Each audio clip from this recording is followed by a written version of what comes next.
Light आखिर है क्या? इस सवाल का जवाब हम सदियों से खोज रहे हैं। न्यूटन का मानना था कि ये छोटे छोटे पार्टिकल से बनी है, पर यंग्स डबल स्लिट एक्सपेरिमेंट और मैक्सवेल की इलेक्ट्रोमैग्नेटिक वेव इक्वेशंस ने साबित कर दिया कि ये एक वेव है। तो मामला सेटल लग ही रहा था कि तभी एंट्री हुई एल्बर्ट आइंस्टाइन की। आइंस्टाइन के टाइम पे फिजिक्स के गलियारों में एक ऐसा एक्सपेरिमेंट हो रहा था जिसका किसी के पास कोई जवाब नहीं था। जब किसी मेटल पे हाई फ्रीक्वेंसी लाइट या यूवी रेज गिराते तो मेटल से इलेक्ट्रॉन इजेक्ट होते और इस एक्सपेरिमेंट को फोटो इलेक्ट्रिक इफेक्ट नाम दिया गया। पर इसे वेव नेचर से समझना इतना मुश्किल क्यों है? वेव से एनर्जी इलेक्ट्रॉन को मिलती होगी और वो बाहर आ जाते होंगे। इसमें दिक्कत क्या है? पहली दिक्कत, अगर लाइट वेव है तो इसके पास कॉन्टिन्यूअस एनर्जी होगी। लो फ्रीक्वेंसी लाइट के लिए भी इलेक्ट्रॉन धीरे धीरे एनर्जी अब्सॉर्ब कर सकता है और बाहर आ सकता है, लेकिन ऐसा होता नहीं। लो फ्रीक्वेंसी पे इलेक्ट्रॉन मेटल से इजेक्ट होते ही नहीं।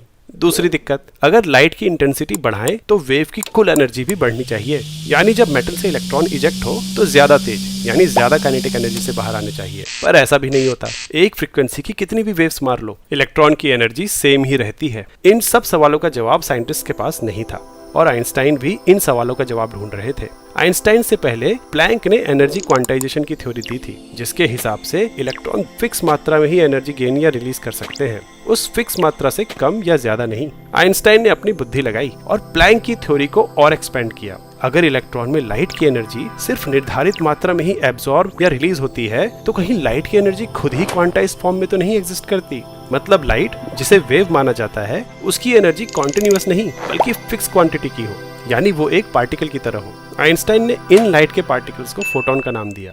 इसे एक एनालॉजी से समझते हैं। मान लो एक पेड़ पे तुम्हारी बॉल फंस गई, जो कि यहाँ इलेक्ट्रॉन को दर्शाता है। अब तुम्हें उसे नीचे लाने के लिए पत्थर यानी फोटॉन्स मारने हैं। अगर पत्थर बहुत छोटे हैं तो तुम कितने भी मार लो, बॉल नीचे नहीं आएगी, यानी फोटॉन के पास एनर्जी कम है।